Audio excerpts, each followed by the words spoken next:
All right, everyone, welcome back to Rewatch or Return, the podcast where we put movies through the ultimate test across 10 universal categories to decide, does it call for a definite rewatch, a definite trip to the return bin, or does our subjectivity cause it to fall somewhere in between? This week, we are going to look at the new MCU entry of Fantastic Four First Steps. Last week, we went over Fantastic Four 2005, Fantastic Four 2015, because this movie was coming out. And now we're going to get into the new Fantastic Four. After years stuck in licensing limbo under Fox, the Fantastic Four finally returned to Marvel Studios with real momentum following Disney's acquisition of the 20th Century Fox in March of 2019. Kevin Feige officially announced the reboot at San Diego Comic-Con that summer, signaling a new future for Marvel's original family. Initially, WandaVision's John Watts was at the helm, but he bowed out in April of 2022. By September, Matt Shakman, fresh from WandaVision, was confirmed as the director. A rotating team of writers, Jeff Kaplan and Ian Springer, followed by rewrites from Josh Friedman and polished by Eric Pearson, refined the screenplay. Casting began in early 2023, culminating in February 2024 announcements that nailed the core first family. Pedro Pascal as Reed Richards, Vanessa Kirby as Sue Storm, Joseph Quinn as Johnny Storm, and Eben Moss-Backrack as Ben Grimm. Shakman leaned into a bold vision motto, saying if Kubrick made a cosmic sci-fi film in 1960s would be the vibe. That vision birthed a retro-futuristic world, mid-century modern sets, colorful Baxter Building interiors, a full-scale Fantasticar model, and puppets like Herbie blend in seamlessly with VFX. Ralph Ineson played Galactus as an elemental force of nature. He prepared by physically envisioning himself towering over real skyscrapers, and filmed alone against green screen to be digitally scaled later. His performance was intended to feel cosmic and unknowable. John Malkovich had a brief turn as Red Ghost in early footage, filming alongside fettered super apes. The scene was mostly cut for pacing, but director Shakman says he's hopeful Mad Thinker, Puppet Master, and Red Ghost will return in future MC arcs. And yes, Doug Jones and Alex Hyde White from the 2007 franchise cameoed in the final cut as a wink to the past. Scoring duties fell to Michael Giacchino, whose upbeat, futuristic theme was previewed early online and spun into vinyl. It captured both nostalgia and enthusiasm in a way that felt uniquely Fantastic Four. Filming began at Pinewood Studios in July of 2024 and wrapped by November. Production design offices teased that a rock named Jennifer, a stand-in for The Thing, sat on set during costume fittings to approximate weight and scale for Moss-Backrack's tracking markers. The reset entirely avoided origin beats. Instead, the story dropped audiences into Earth 828, an alternate branching timeline. That allowed the film focus to be squarely on team dynamics, cosmic scale, and emotional stakes without heavy Easter egg overload tying it directly into past MCU threads. And finally, the post-credit scene teases Doctor Doom's interest in baby Franklin Richards and features a classical animated "It's Clobberin' Time" tag that fans immediately replayed on social media, and yes, helped reinvigorate excitement for the Marvel family franchise. Alright, with that down, let's jump into what the critics said. On Rotten Tomatoes, this, from a critic score, has an 86% currently as we speak, and a 92% audience score as we speak. Now, looking at the top 10 critics, as we do here in this segment, we take the top 10 critics, or the top 10 top critics from Rotten Tomatoes, and we will start with Thelma Adams from AARP Movies for Grown-Ups. She says, with lowest common denominator baby jokes, this fair-to-meh superhero movie features a gaggle of great actors working at their lowest gears, while Papa Pascal is on the verge of being 2025's most overexposed star. Udita, I'm not going to pronounce this person's name. I'm sorry, I can't. I'm not going to mess that up. But she's from Live Mint. She says the Fantastic Four First Steps is competent at best, a reboot with cosmic ambition that barely attains liftoff. Richard Lawson from Vanity Fair says it's yet another middling entry in the post-Endgame tradition, a film that doesn't launch the franchise headlong into... Let me start that over. It's yet another middling entry in the post-Endgame tradition, a film that doesn't launch the franchise headlong at the future so much as it glumly drags us toward it. Sarah Michelle Fetters from MovieFreak.com says it's hard not to walk out of the theater without a happy smile firmly planted on your face. Bob Mondello from NPR says it's brisk, brightly comic, and most of all, sincere and earnest, this year's superhero mode, a combo that works just as well here as it does for Superman in the DC universe.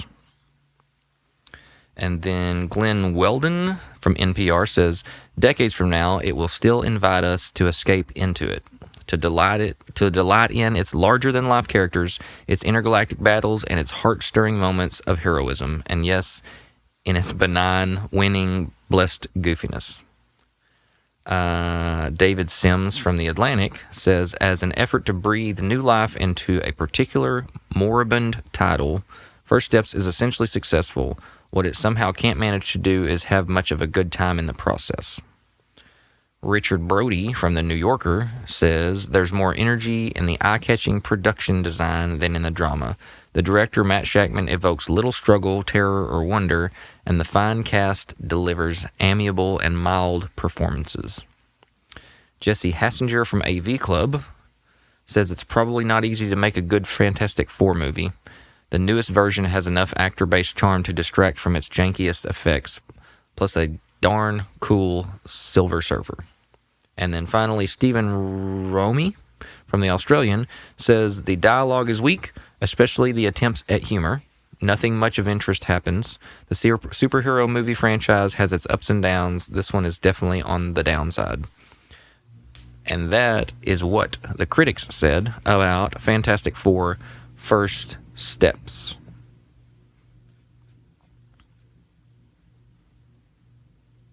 Now, before we jump into the final segment, today's episode is brought to you by PrepStartsNow.com, your go-to spot for emergency and outdoor preparedness. If you're anything like me, you'd rather be prepared and not need it than need the essentials and not have them. From 72-hour emergency essentials to camping gear, car emergency essentials, multi-tools, first aid, and even home gardening supplies as you start growing some of your own food, they've got you covered for it all.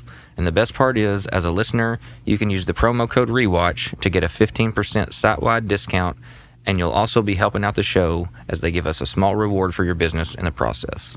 Head to PrepStartsNow.com/discount/rewatch. That's PrepStartsNow.com/discount/rewatch, or simply enter the code REWATCH at checkout and get prepared today.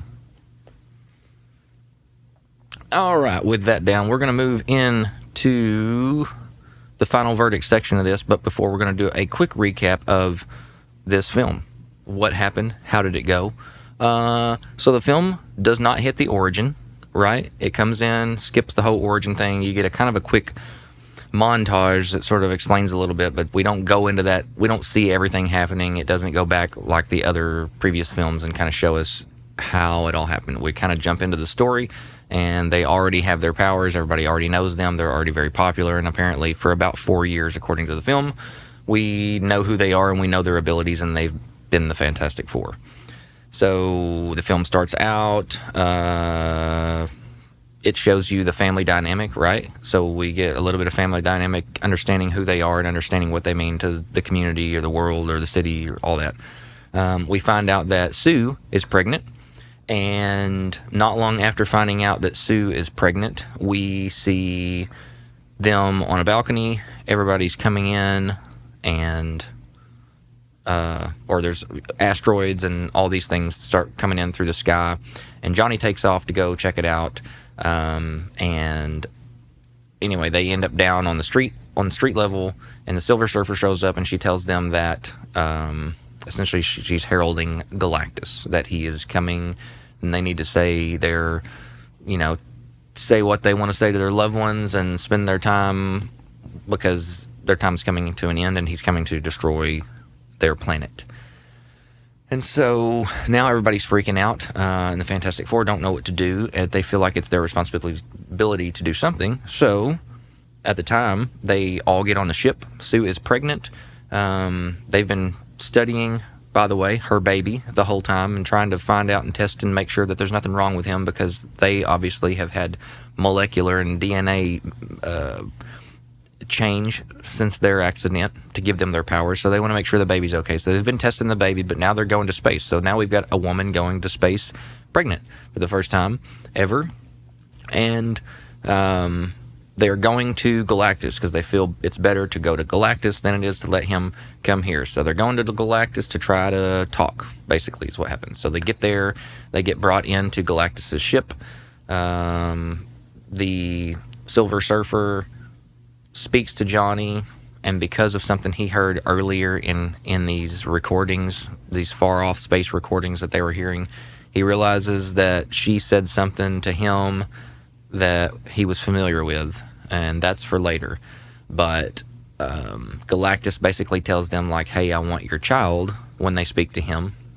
He thinks that the child has the ability to get rid of his hunger and put him to rest, essentially, so that he doesn't have to go planet by planet by planet to try to deal with this hunger and need to eat planets.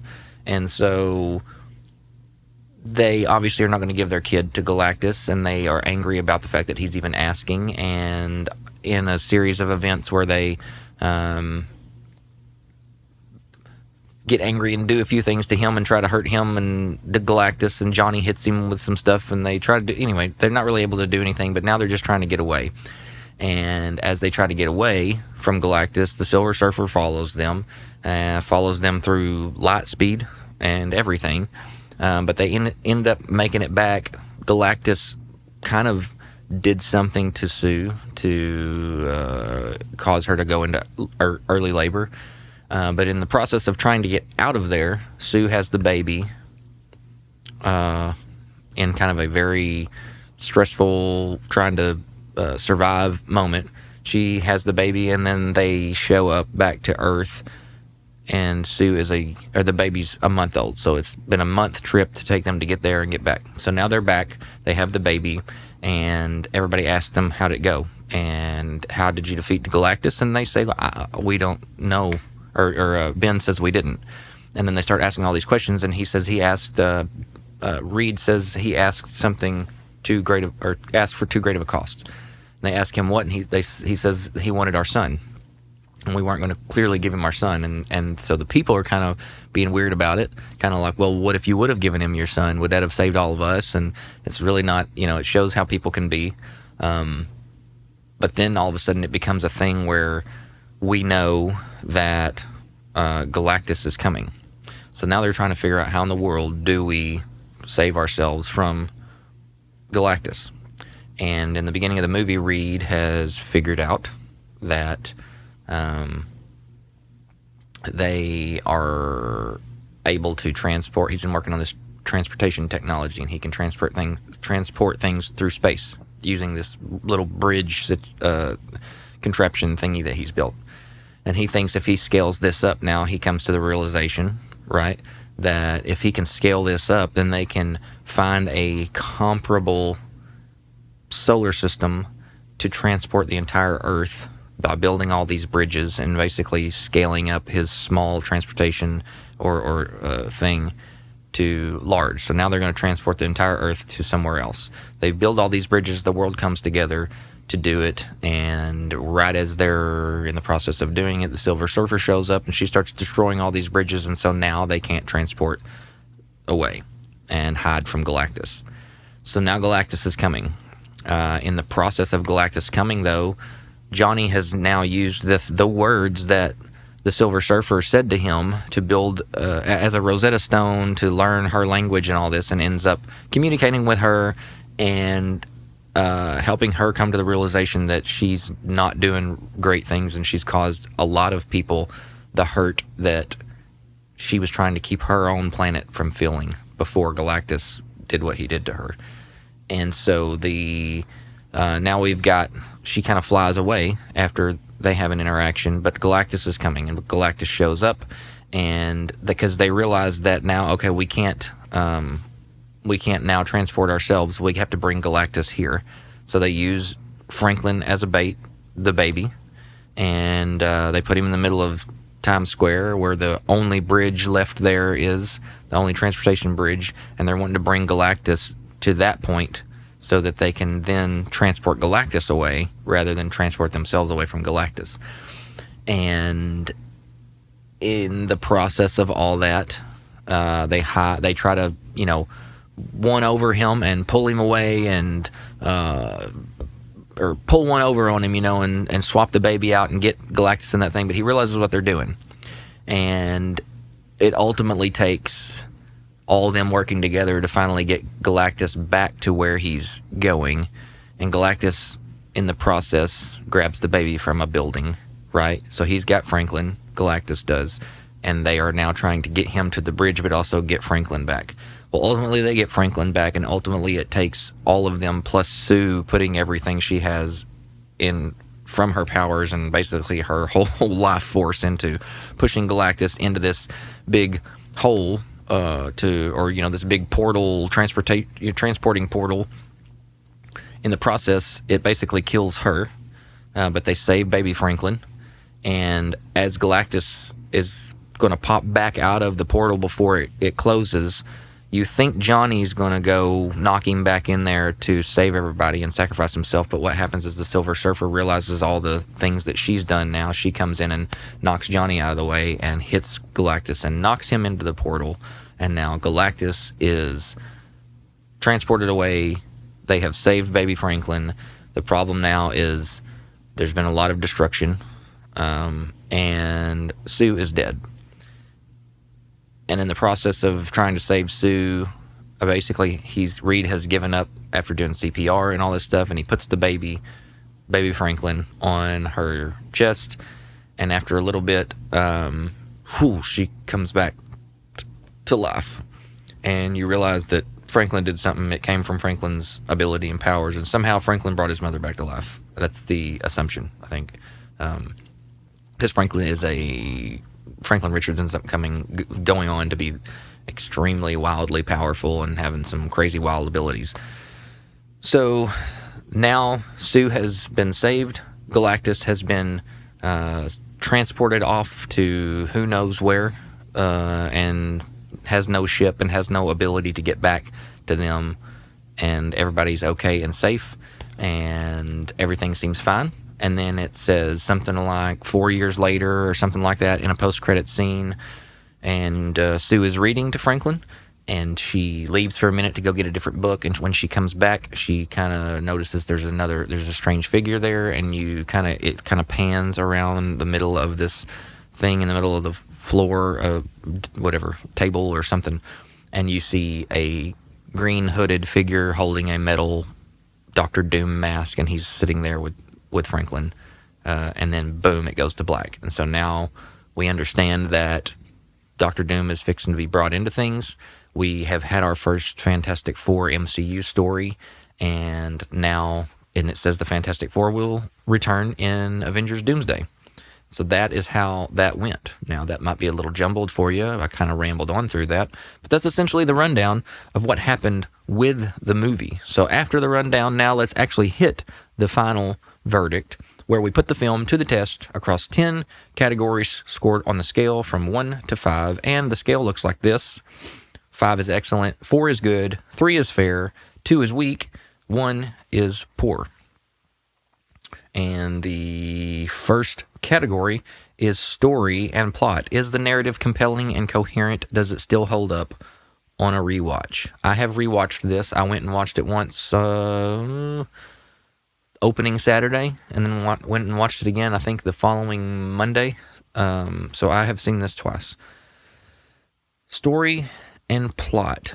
It does have a compelling and coherent narrative. I think the story was done well. I mean, granted, it is a science fiction story. At first, I thought when I watched this, okay, this doesn't make sense. Why would they not initially, if they initially were going to try to build the bridge, right? Build the bridge, transport themselves to another solar system where supposedly Galactus wasn't going to be able to find them for millions of years. But there was a 2% chance of it not working out, or there was a 2% chance of error there. So I saw somebody say, why would they do that instead of just doing what they did at the end anyway? Why would they not go ahead and initially try to bring Galactus there and just transport Galactus away? And at first I was like, well, yeah, that's a good point. But then I thought, no, it's not. Why would you, this dude that can eat your planet, why would you not try to escape before he has a chance to get there? If you wait till he does get there, then you're really leaving yourself in a situation for things to go wrong. So why would you do that?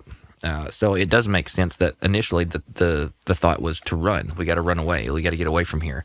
And they had the ability to do so, at least to attempt to do so. And so why would you not do that before you went ahead and just brought this monstrous, godlike creature, person, thing, whatever, to your planet to do who knows what, and not even know if you're going to be able to get him to a point to be able to transport him away. So anyway, I think it was done well. I think that the story was pretty solid. It was compelling. It was interesting. There was a reason behind everything. It wasn't just random stuff happening. It was like, okay, like we got to do this because this happened, and we got to do this because this happened, and now this has happened, so we got to do this. And it all kind of flowed and made sense and was cohesive. So story and plot, I thought was good, and I gave it a 4 out of 5. Moving on to characters and performances. Are the characters memorable and well acted, or forgettable and flat? These guys did fantastic. There's some things that I didn't dislike anybody's performance at all. They all did great. I just wish that I would have seen certain things in the movie from certain characters and certain characteristics or whatever, personality traits or things that about certain. For example, I wish Johnny would have been a little bit more hot-shotty. It's fine that you can say that he's grown, but I still bring him into this movie and let him have an arc of starting off kind of a hot shot and then maybe maturing a little bit by the end. I'm not saying that he didn't mature in his decision he was going to sacrifice himself, but I wanted to see more of Hotshot Johnny. I wanted to see more of that. I wanted to see more of Johnny, interacting with women and doing Johnny trying to be, Mr. Cool and Mr. Suave and whatever. That's what makes it funny and comical and what makes Johnny Johnny. And there was no real, hot-shotting, driving anything or there was some things about Johnny that I would have liked to seen from what Johnny is. Chris Evans did a fantastic job. They did a great job with him, making him that Johnny, and I wanted to see more of that in this Johnny, and I didn't. That doesn't mean that he did not do a fantastic job as the Johnny that they let him be. I just wanted to see more written into Johnny. But it was still great. The chemistry between all of them, you just want to hang out with these guys. Or not hang out with them as in hang out, but you know what I mean? You want to hang out and spend more time watching them. You just want more time of seeing them together and watching them be together. And I think that's a testament to these guys' performances and the chemistry between all of them. The characters were memorable, and there were certain things that maybe were missing, but that wasn't a performance situation, and that wasn't necessarily a changing of who they are as characters. It's just we didn't get really a glimpse into certain things that I wanted to see. So anyway, characters and performance, because I think all of that was good as far as what they did and all that. I'm giving characters and performance a 4 out of 5 as well. Moving on to pacing and entertainment value. Were you entertained the whole time? Did the movie keep your attention? Does it feel too slow, too rushed, or just right? The first time I watched this was one of those movies where the first time I watched it, I was very interested. It's not real fast. It's not a real fast show. There's not a ton of action. Now, there's a few big action scenes and parts where it does get very action-packed, but it's not like the whole movie is action-packed. You get a kind of a montage at the end. You get the going to see Galactus and trying to return and run away and get away, and then you get the big scene at the end of the movie. But the rest of the movie was more exposition and story based stuff, which is fine because you need a good story. The first time I watched it, I was pulled in and drawn in a little bit more about what happened because I wasn't sure what was going to happen. So it was like, it kept me right there interested. It kept me wanting to know and wanting to see and waiting and kind of like, oh, what's going to happen? What's going to happen? What's going to happen? What's going to happen? So I would say from a watching the first time perspective, it felt that way. It kept me very, very interested. Now, the second time I watched it, I'm not saying that I wasn't interested. I was still interested and I enjoyed the movie the second time I watched it. I just felt the second time around like it felt a little more slow. So the movie slowed down for me the second time around because now I'm not sitting on the edge of my seat kind of waiting to see what happens, but I already know what happens. So it becomes a thing where from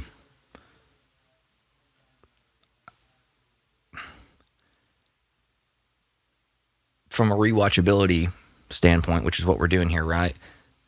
On a rewatch, going back, I realized that while it was still an enjoyable movie to watch, it was, from a pacing and entertainment value perspective, it started to feel a little too slow to me. And because of that, or in certain parts anyway, because of that, I put it right between fair and good. So it's going to get a 3.5 out of me for that, for pacing and entertainment value. Dialogue and quotability.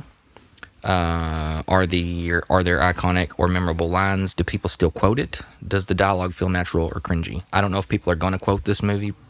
Probably not. I don't know that they're necessarily iconic or memorable lines, but we'll see. You know, I mean, that kind of stuff doesn't necessarily. This is a brand new movie, so that stuff doesn't necessarily pop out when a movie first comes out. That's stuff that kind of comes on later. This is a weird thing where this is a rewatch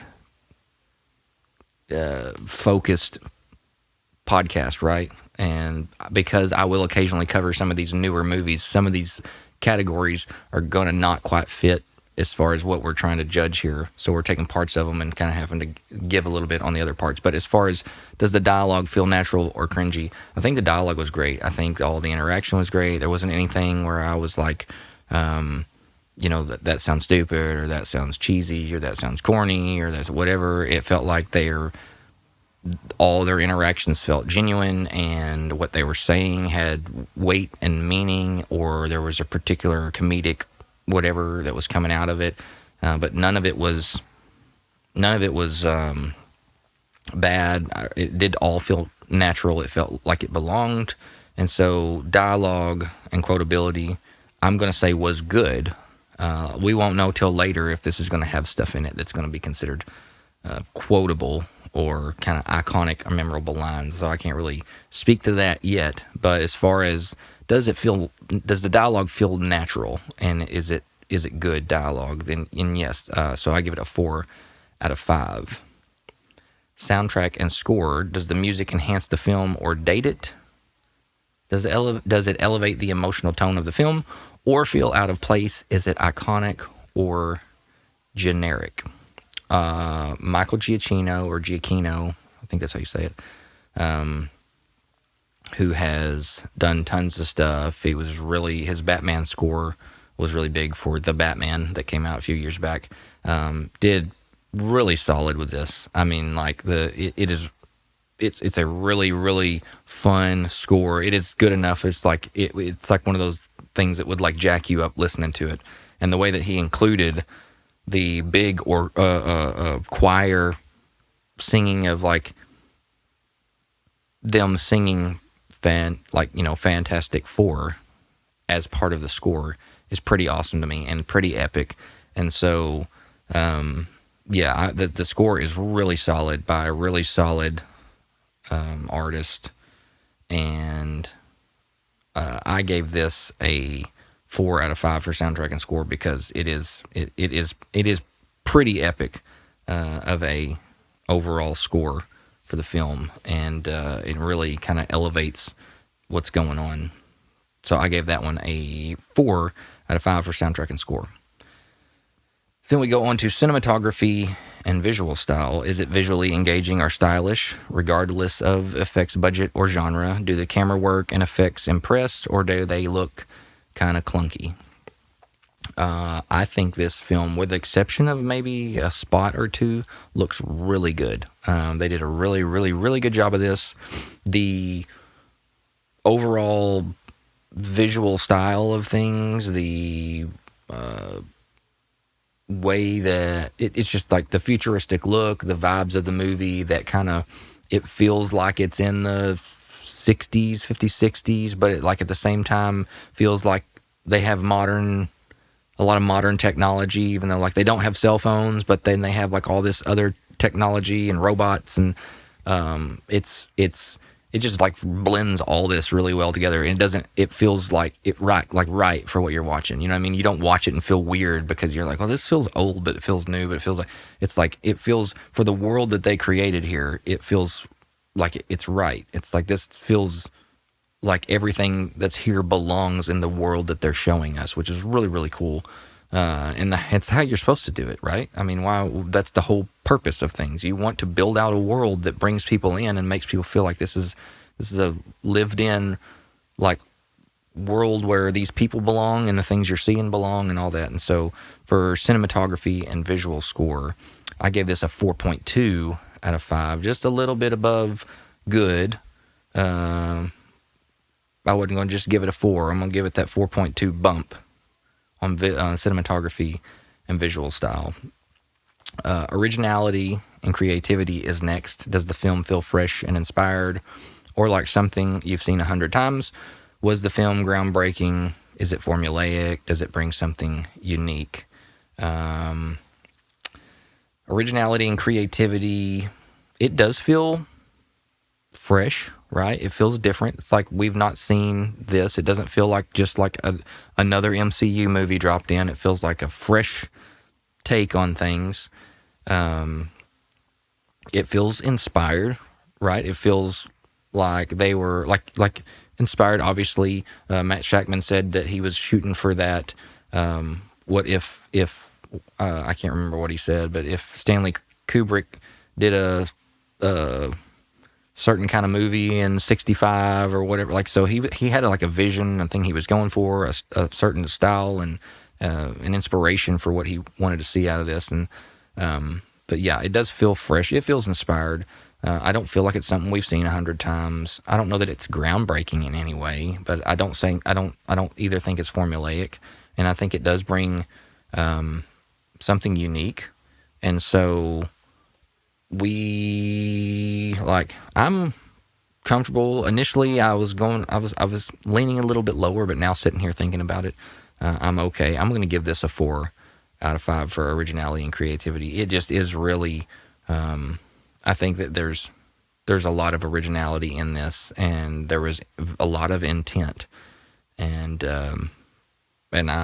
it was a totally different way of seeing Fantastic Four in comparison to what we've seen before from attempts at doing Fantastic Four stuff. So I'm giving this a 4 out of 5 for originality and creativity. Then next we have theme and message. Is there a deeper takeaway, and does it explore ideas that resonate today? Theme and message. I think there's a solid message of coming together, right? Tackling problems together. Not seeing things as a them and us or whatever, but kind of realizing that like everybody's in this together. And in reality, in the world that we live in, like everybody's in this together. The more we can do things together and help each other and all that, then the better things are going to be, right? Instead of doing things to keep people down or doing things to keep people out or othering people or whatever. And that's a whole other story. But I'm just saying there is a heavy message of coming together and doing things together and being a team, being a family, being part of something bigger than yourself. There's a message of that in there. I love the line that Sue says when she comes out, and everybody's wanting to, basically everybody's upset because they're like, hey, if you'll just sacrifice your kid, right? This is weird, but like people think this way. I mean, like, I'm not saying people think this way, but it is a very, like, people are very, hey, you just need to do whatever, you just need to make whatever sacrifice that you can make for my benefit, right? There's a lot of thinking like that in the world. And I love when Sue comes out and she says, you all know me. And she talks about losing their mother and all this kind of stuff, and how family has meant a lot to her, and how everybody there is family, right? Like the Fantastic Four has become a major part of the city and things, and like, so they've kind of all become one big citywide family because of the Fantastic Four. Right? And she comes out and she says, "This is my son Franklin." She says, as everybody knows about the galactic thing and him, or Galactus and him wanting her, the baby, right? She says, I will not sacrifice my son for this world. But then she says, I will not sacrifice this world for my son. And that's a really cool and awesome line. Both times it made me emotional to see her performance of that particular line and what it meant by what she was saying, in that she was saying, like, hey, this is my kid, and so there's no way I'm going to sacrifice my kid for the world, and then I'm not just going to sacrifice my child to try to get out of this. But at the same time, she's also saying, but there's also no length, with the exception of this, right? With the exception of giving up my child, there's no length that we won't go, that I won't go to save y'all. And she's talking to, all of the people who are looking to her like, you got to do something. But yeah, from a theme and message perspective, I gave this a 4 out of 5 because I do think there's some deeper takeaways, and it explores some things that resonate today. Cringe factor: any jokes, effects, or moments that haven't aged well, or not necessarily aged well, but are bad moments that make you wince. Might be a little campy or cheesy or bad effects, or super just ridiculously goofy jokes or something. It's a superhero movie with a dude that looks like a rock, and a guy that can fly, and a girl that bends light and can do some wild stuff, and a guy that stretches like Stretch Armstrong, crazy stuff. So, like, I'm not going to give this a 5 out of 5 and say that there's just like zero cringe to the movie, but it's the kind of cringe that you want. I'm giving this a 4 out of 5. The cringe, right? When I say that this movie is going to have some cringe, I don't mean that I watched it and it made me feel cringy. I meant from like a person who's not into like comic films or comic characters or anything like that. Like, that person's not going to sit down and watch this movie and go, I really enjoyed that movie. It's a normal movie with normal people. Like, no, that person's going to sit down and go, like, there's some weird stuff in here. There's this stretchy guy, and there's this rock guy, and there's this flame guy. Like, so speaking of flame guy, Johnny never says flame on, which is like, what? You never hear him flame on. Like, that never happens. I don't know why. It bothers me. It's been bugging me since I watched it the first time. Just throwing that in there. But I'm going to put this at 4 out of 5, right? There's some cringe in it because it's a comic movie. It's a stretchy guy. Everything I just went through. So I'm not going to give it a 5 out of 5 and say there's none, but I'll give it a 4 out of 5 from the cringe factor, because I don't think it was a cringy movie by any way. I don't think the characters were cringy. I don't think the plot was cringy, or the dialogue was cringy, or any of it. There's a lot of heart behind this, and it was I enjoyed much of it. But cringe factor, 4 out of 5. We're talking good here, right? Moving on to nostalgia and rewatchability. Does it hold up to your memory of it? Does it still matter today? Is it timeless, or has it aged poorly? Well, I only had 2 watches, right? It's not an old film. Does a rewatch ruin the magic? Would you honestly watch it again? I'm not going to talk about a memory of it in that I don't have a lot of memories of this clearly. I've seen it twice and it just came out, right? But while the pacing and things felt a little slower the second time I watched it, I still, like, those heartfelt moments, those big moments, those, like, impactful moments, they were still as enjoyable. They still hit just as hard the second time I watched. The parts that made me emotional by seeing, like, human things and people caring, that still hit again. And so, like, as far as holding up, even from a first time to a second time watch, those things hold up. And I think they're going to hold up as, you know, this movie continues to be watched. I wouldn't say this is going to be like a timeless film or anything. I don't think it's going to age poorly from a VFX perspective. Rewatching it didn't like mess anything up, or it just kind of slowed it down a little bit for me, right? That's all that really happened. Would you honestly watch it again? Yeah, like I'll watch this again. I'm not gonna like binge it, right, or anything like that, but it's a movie that I will occasionally sit down and throw on when the time feels right, or if it's on and I feel like, oh hey, you know, I'm here, or I'm in a hotel room and it's on TNT or something, like whatever, then yeah, I'll watch it again. So for nostalgia and rewatchability, I gave it a 3.8 out of 5, because I do think it's a rewatchable film for me, and there's not a lot of necessarily nostalgia attached to it, which is where the 3.8's coming from. But other than maybe some little, just a hair bit of nostalgia for Fantastic Four in general. But I'm giving this a 3.8 out of 5 for nostalgia and rewatchability. All right, and so now moving on to our verdict scale. 40 to 50 certified rewatchable. 30 to 40 is a leans rewatch. 20 to 30 is a leans, or is a return worthy. And then 10 to 20 is an absolute return. This one falls in at a... adding all these up, I'll just go down the row here real fast. So story and plot, 4 out of 5. Characters and performances, 4 out of 5. Pacing and entertainment value, 3.5 out of 5. Dialogue and quotability, 4 out of 5. Soundtrack and score, 4 out of 5. Cinematography and visual style, 4.2 out of 5. Originality and creativity, 4 out of 5. Theme and message, 4 out of 5. Cringe factor, 4 out of 5. Nostalgia and rewatchability, 3.8 out of 5. All this added up came to 39.5 out of 50. Meaning that it didn't quite hit that 40 to 50 certified rewatchable, but it does fall in that leans rewatch, and it's really almost right up next to you know, it's right there almost at certified rewatchable. But on the scale here and the way that we do things and the way that we score this out, and I've got to let it fall where it falls. Like there's a part of me that would like to just go ahead and say, I know it, like this is what the score was, but to me it's a certified rewatchable. Like I'm not going to do that. This is where it fell. This is where the score is.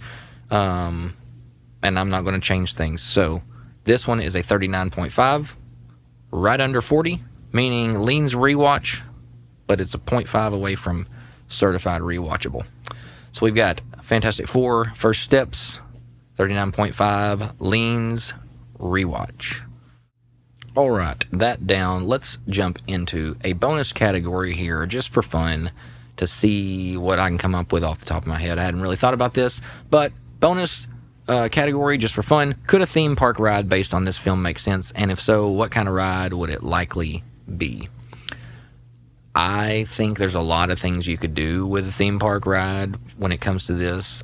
Obviously, any ride, which they do these, and it kind of drives me nuts, where they just like create a ride and go, hey, we'll slap that theme on there, or slap that character, or slap whatever. Like there's some ride that, you know, swings back and forth and spins as it swings back and forth at Six Flags, and it's called the Joker. It has nothing to do with the Joker. It's just colored Joker colors and the theme Joker, but like it's not, you know, you're not watching it. That's not what we're talking about here. You could do that with anything, but I think you could do some cool stuff with this. I see a ride like this being a little more, being one of those practically based a mix of practical and screen stuff. Kind of like if you go ride, for example, like it fits this kind of the same line of things. If you go ride Spider-Man at Islands of Adventure in at Universal Resort in Orlando, it is very screen based inside of a practical set, right? So you've got a lot of practical stuff happening while you're seeing the majority of the action and stuff happen on the screen, but there's a lot of things that happen as a result of the action. Like on the screen, the Green Goblin throws one of his pumpkin things and it kind of flies past you, but those are exploding pumpkins. It flies past you, and then there's this huge fireball that shoots out of the wall, and you look up and the wall's exploded, and it looks like the pumpkin hit the wall and then blew out the other side. And like, I think you could do a lot of like really cool stuff like this. With these characters, you could do some really cool flame stuff. You could do some really cool effects with the thing breaking through walls or doing whatever. Like, I think you could do some really cool practical stuff with that because of the fire ability that they have for a lot of these rides. You could do something involving Johnny, being flamed up and all that. There's some cool stretchy stuff that you could do with extending sets from top to bottom in the same way that the Spider-Man shoots you way up into the air, and the set, as the screen looks like you're going up, the set drops into the floor and it makes it look like you're all going up. And I think there's some really cool stretchy effects that you could do like that with Reed and Sue. I would assume there would be more screen-based stuff primarily only with Sue, unless it involves like lifting something or whatever. Like there's a lot of cool combinations of practical and video stuff that you could do with a Fantastic Four. I think a ride like that. Same thing along the lines of how the Transformers ride over at Studios, Universal Studios, part of the park over there. It's the same concept, but it's very easily something that you could, if you did the right story, if you wrote it the right way and put it all together the right way, it could be a really, really fun, action-packed ride that would be an enjoyable experience with these characters. They would fit very well into something like that. So could a theme park ride be based on this film? I think yes. And if so, I've just told you what kind of ride that I think it would likely be, or it would need to be anyway. That's all just for fun. With all that said, just a recap, or just a reminder, Fantastic Four, First Steps, leans Rewatch at a 39.5. If you're watching on YouTube, it'd be awesome if you went ahead and hit subscribe. And if you want to keep up on social media, Rewatch or Return on Instagram. If you are coming through the podcast platforms and just listening, follow or subscribe or download or whatever the stuff is that you do. All that stuff is really helpful. If you have any comments and you're watching on YouTube and you want to comment, I'd love to know what your thoughts are on things and have some interactions with you back and forth, and kind of hear people's thoughts about these movies as well, as the same as I'm telling you mine. I would love to interact and have some back and forth about that kind of stuff. So anyway, all that said, this is the end of Rewatch or Return episode 6, maybe, and I will see you again next Monday.